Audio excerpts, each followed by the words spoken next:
Racontez-nous ce qui se passe au moment où Ryan Cherki sort, mon cher David. C'est ovation, tout simplement.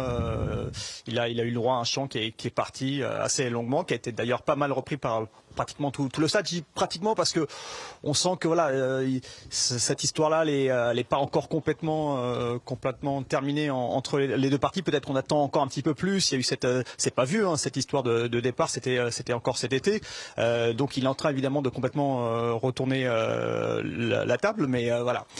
En tout cas sur cette soirée-là, c'est sûr qu'il a mis une grosse partie du stade dans sa poche et il est pas loin de rejoindre les Lacazette, Tolisso qui ont également eu droit à leur chant à leur sortie de la pelouse. Ça fait deux fois que vous dites chant. Cherki, c'est quoi le chant de Cherki? Je pouvais nous un petit. Ryan Cherki, voilà. C'est pas oui, c'est pas du même originalité. Ils sont pas tellement creusés. Bon brin de voix, mon cher David. Ok, non, je pensais qu'il y avait quelque chose. C'est difficile d'appeler ça un chant, quoi. C'est la sortie d'un jeu. Il le chante. Ouais, j'irai pas en boîte avec ça. Je chante là. Cherki Mais ils n'ont pas créé une chanson, ils auraient pu. Oui, il va falloir qu'il je pensais qu'il y avait une composition originale. Parce qu'il faut faire un appel aux supporters lyonnais ce soir. Ils en ont créé une au début, là, lors de l'entrée. Je la trouve pas extraordinaire. Ah oui. Si, elle est pas mal. Pendant le son et lumière, tu vois, tu sais, donc pas mal celle-là. Si, elle est bien sur l'histoire. Sur l'histoire, là. Ah si, vous l'avez. Il n'aime pas. Mais personne ne l'aime ce chant, c'est pas ça. C'est bizarre, quoi. Non, c'est pas bon. Ça fait pas stade. Non, mais le son et lumière, c'est magnifique au Groupama, mais le chant, c'est pas bon. Ok. Bon, voilà. On a dit mal l'Olympique Lyonnais, c'est bien, le contrat respecté. Cherki MVP, c'est pas fondamentalement la question, mais c'est dans l'avenir. Cherki, pour vous, est-ce qu'il a passé un cap habillage à la MVP, ce que vous voulez? Et puis on va voir. Cherki a-t-il passé un cap? Karine Galli? Je ne sais pas. Alors oui, non, je sais pas. C'est comme les sondages. Ah ouais, je sais pas, pour Karine Galli, c'est pas mal quand même. Oui, c'est déjà pas mal. Je ne sais pas. Giovanni, Cherki a-t-il passé un cap, oui ou non? C'est plus un cap, là, c'est bien plus que ça. J'ai pas demandé la culture. Voilà, oui. Bon, s'il vous plaît, quand même. Quand vous avez la table, c'est qui va comprendre, vu le plateau. Bon. Hervé Bergerac. Oui, je pense qu'il a passé un cap. Oui, vous pensez. Philippe? Oui. Oui? Ok. Oui, je ne sais pas. Est-ce que c'est... Non, on va pas alors... Non. Raymond, oui ou non, vous? Oui. Oui, et d'autant plus que j'ai été celui qui l'a le plus massacré, je pense. Massacré, c'est gentil, Raymond. Massacré. Massacré, oui. Non, mais au point où il était, je veux dire, on ne pouvait pas faire autre chose. Moi, je suis honnête dans ces moments-là.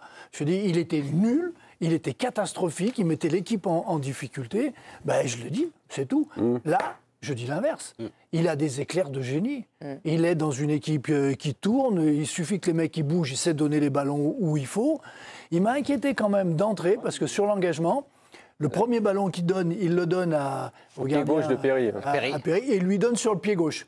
Déjà pour commencer, pour bien partir. Et puis pendant 4-5 minutes, il perdait tout. Il dormait. J'ai dit, bon, ça y est, il est encore bien parti là aujourd'hui. Je vais pouvoir le critiquer tranquille. Voilà.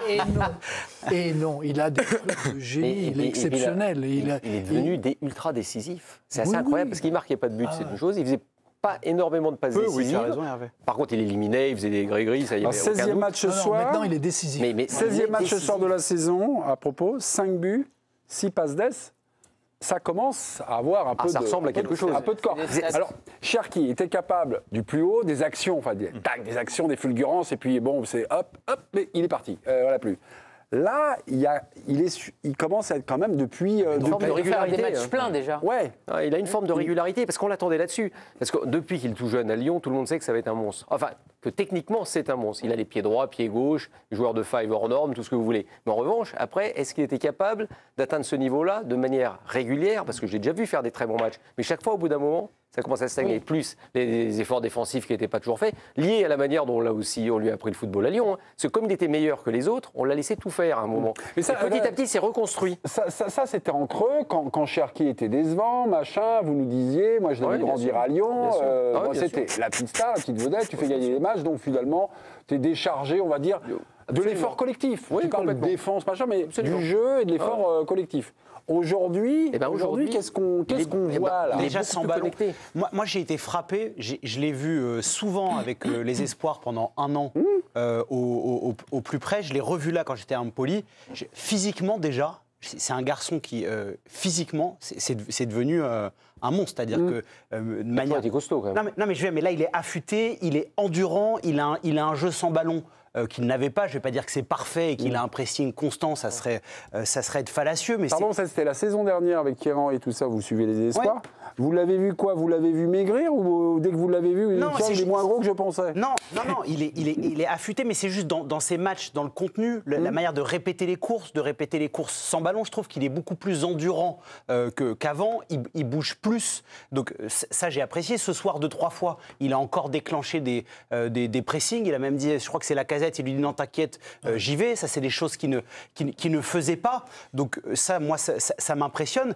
Et sur les choix, le nombre de fois où il réduit la fréquence de touche de balle pour libérer plus vite, c'est hallucinant. Et c'est ça qui fait la différence dans le jeu de Ryan Cherki, parce qu'il a gommé 60% de son jeu superflu.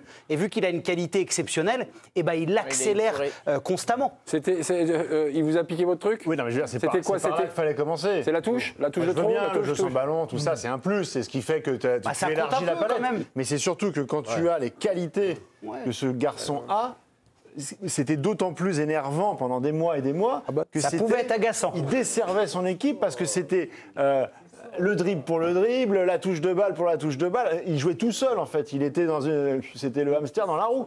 Là, c'est qu'on salue. Là, c'est la qualité au service du jeu. Et là, il nous montre que dans des matchs de haut niveau avec de l'intensité, il a en plus l'intelligence de jeu. Il voit avant les autres. Mais il a toujours eu ça pour le coup. Ah bah oui, mais on le voyait que par séquence qui était on le voyait par extrêmement rare, séquence. Parce qu'en fait, tout était souvent et régulièrement gâché par une espèce de propension à en faire toujours un peu trop, et au point qu'on se disait, mais est-ce qu'il a vraiment l'intelligence Non, attendez, de jeu? Philo. Moi, quand je voyais Cherki, c'était des exploits, on va dire, individuels. Là, je le vois aujourd'hui connecté. Il est connecté. Oui, connecté aux copains. Non, mais connecté et des angles de passe, des choses comme ça. Oui. Des angles de passe, des trucs pour faire aussi briller le copain. Son talent se met enfin au service des autres. Regardez, c'est Pierre Sage. Excusez-moi, RMC, 16 octobre, Pierre Sage. Il y avait un peu la trêve internationale. Il a interrogé sur Cherki. Et il est vachement bien, Pierre Sage, parce que parfois, il est pédago. Ce qui conditionne sa bonne performance, donc de Cherki, c'est le moment où il se met en action. Ça, c'est la clé. Mais s'il se met en action avant d'avoir reçu le ballon, il fait très très mal à l'adversaire. Mais à l'inverse, quand il reçoit le ballon et s'il a arrêté, la mise en action se fait après la réception du ballon. Et là, c'est drôle, hein, d'être connecté. Oui, mais connecté, enfin, comme si tout d'un coup, il y avait un truc qui avait été programmé. T'es connecté au jeu. Même lui, il dit qu'il a changé. Alors, il y a plein de joueurs qui te disent qu'ils ont changé, ils n'ont jamais changé. C'est pas évident. Quand on lui pose la question, on va aller le voir après. Mais hier, en zone mixte, en conférence de presse. Oui, parce qu'on a un truc, justement. Et Margot Dumont, qui était la bord terrain ce soir, en a parlé.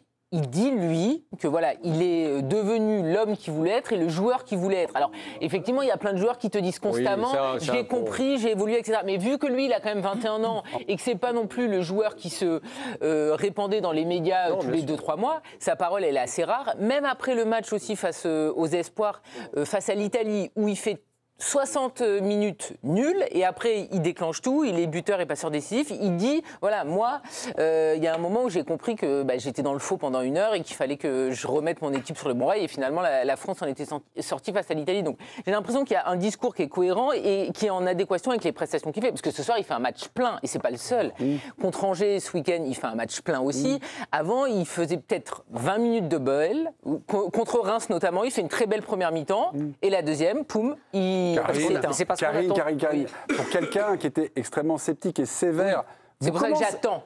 Mais il avait commencé à le suivre, là, le Cherki. Il avait commencé à se dire, tiens, vous il y a toujours de l'espoir à 21 ans. Non, mais tout le monde était sévère. Il y a toujours de l'espoir à 21 ans. Oui, mais souvent on dit qu'un jour ne change pas. Non, mais par exemple, sur Dembélé, j'ai pas eu d'espoir pendant longtemps et j'en ai encore moins parce qu'il a 27 ans, vous voyez. Cherki, il avait quand même toujours le bénéfice du doute de l'âge, 21 ans.